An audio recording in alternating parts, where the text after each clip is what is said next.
Man, what is up, YouTube? Kind of slacked a little bit on the progress of the build on this, but as you guys can see, coming along pretty. We're about, I'd say 95-98% done on the build. It is a 300 Hellcat. Got the 5 spokes, 6 piston Brembos, pretty much everything off of a Hellcat. We also did the well, let me start off with the front, with pretty much the main attraction. Got a 6.2 supercharged Hellcat on here. This is a 2019 Dodge Charger, engine and transmission. So the way that we did this, if you guys want to check out the other videos, we got the engine and transmission that all came in a pallet with the PCM and everything, but it didn't come with the rest of the modules. And originally we thought that that was going to be a big headache, which it ended up actually being a big headache trying to get everything to work together, but we made it work, thanks to the help of other people that we had. But yeah, so obviously we're missing the hood. Don't know what hood tone is going to go with it. Was the owner of this car. We were building this car for him. That's why it doesn't have a hood. We got the SRT front bumper, and many of you guys might know these actually come with fog lights right there, but since this is a Hellcat, this has an additional oil cooler right here, and it also has a supercharger cooler right there. You can see the cooler right there and the other one right there. So I've seen some people run the fog lights on there, but I wouldn't recommend it, just because, you know, you need that airflow through there. But yeah, the bumper is new. That's why it's not painted or anything. Like I said, we're like 95% there. Taking care of all the mechanical, make sure everything works before it gets sent off to the body shop. No point of having a really good looking car if it doesn't work as it should. Got the clear headlights. Let's see, already went over the 5 spokes. Got the 6 piston Brembos. So we also got the whole front cradle off a Charger and the whole rear cradle as well. So we have Brembos in the back as well. Added the side skirts on the side, rear bumper as well. This is a more aggressive bumper. Like I said, this is still in the works, so this is a little loose, you know, little stuff here and there. One thing that I really like that we did, if I can find the keys in my pocket, got the white side markers on there. As you guys can see, this car hasn't even been washed. You can still see her dirty handprints on there from working on it, greasy hands and stuff. But yeah, it also has H&R lowering springs. One thing that I really like about this car is the interior. So we got the red door panels. You got the red Hellcat seats, red seat belts and all that. Nice suede wrapped steering wheel and all that.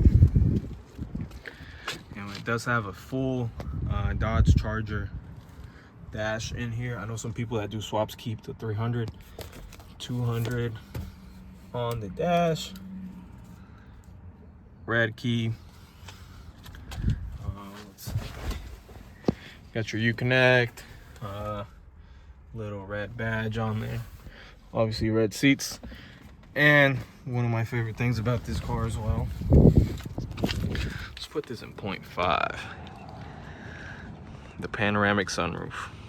This thing is nice. But yeah, like I said, my main concern throughout this whole thing was getting this car started, just because we started off with a PCM, and that's all that we had to work with, and then we had to get all the other modules and somehow make everything communicate with each other. But like I said, everything works. I know we have a few lights on the dash that we got to take care of. Like I said, this is 95-98% done, not all the way there. Tire pressure sensors, you know, little stuff like that. Got to check engine light on due to active exhaust valves.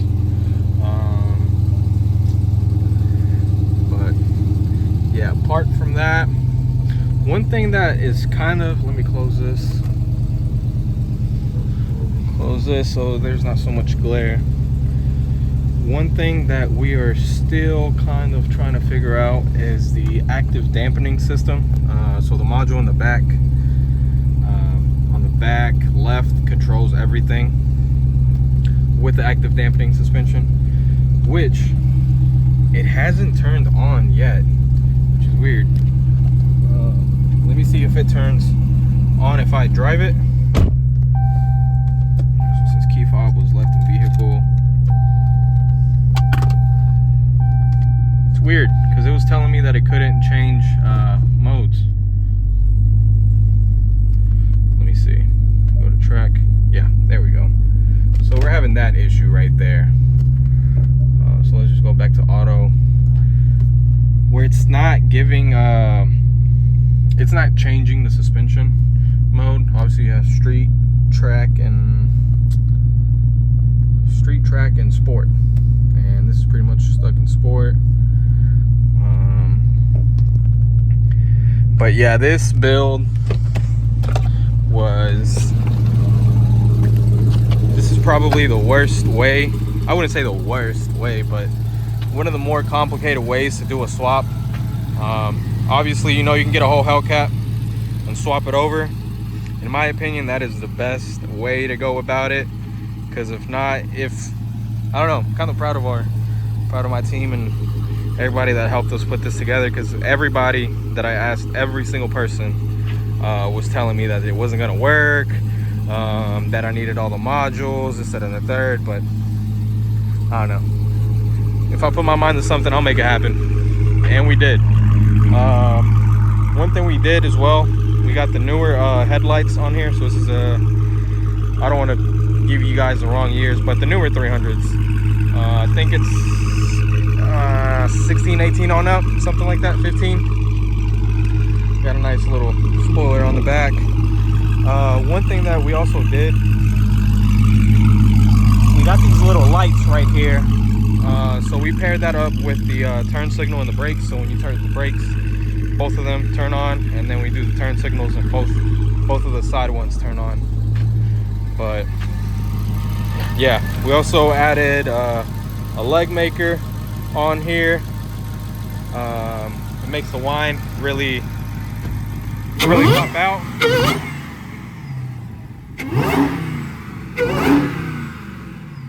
Man,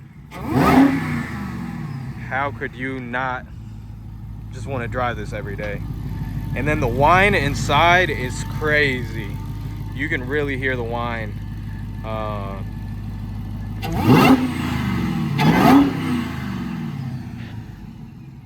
But yeah, we're located in Louisville, Kentucky. If anybody's looking to do a swap, we'll be more than happy to help you with it.